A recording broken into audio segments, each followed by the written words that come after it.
السلام علیکم۔ آج ہم جماعت ہفتم کی اردو کی درسی کتاب میں شامل نصاب مظفر وارثی کی نظم حمد کے پہلے 3 اشعار کی ریڈنگ کریں گے، معنی و مفہوم سمجھیں گے اور تشریح کریں گے۔ حمد کا پہلا شعر ہے: کوئی تو ہے جو نظام ہستی چلا رہا ہے، وہی خدا ہے۔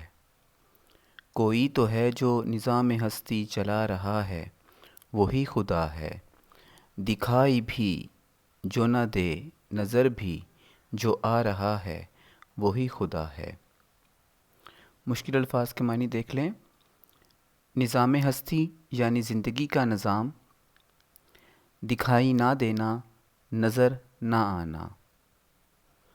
مفہوم: ایسی کوئی تو ذات ہے جو زندگی کے نظام کو چلا رہی ہے، آنکھوں سے اوجھل ہے، مگر اس کی قدرت کے مظاہر کائنات کی ہر چیز میں ہیں۔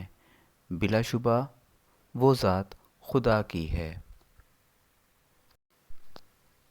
دوسرا شعر ہے: تلاش اس کو نہ کر بتوں میں، وہ ہے بدلتی ہوئی رتوں میں۔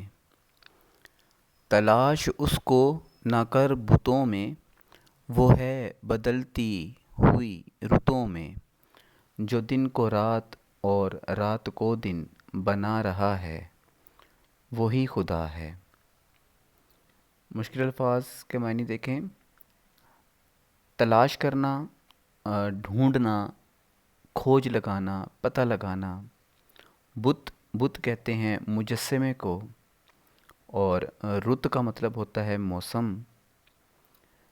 مفہوم ہے اس شعر کا: اے انسان، تو اس ذات کو مٹی کے مجسموں میں مت تلاش کر۔ موسموں کے بدلنے والا، رات کو دن میں اور دن کو رات میں تبدیل کرنے والا حقیقی خدا اللہ تعالیٰ ہی ہے۔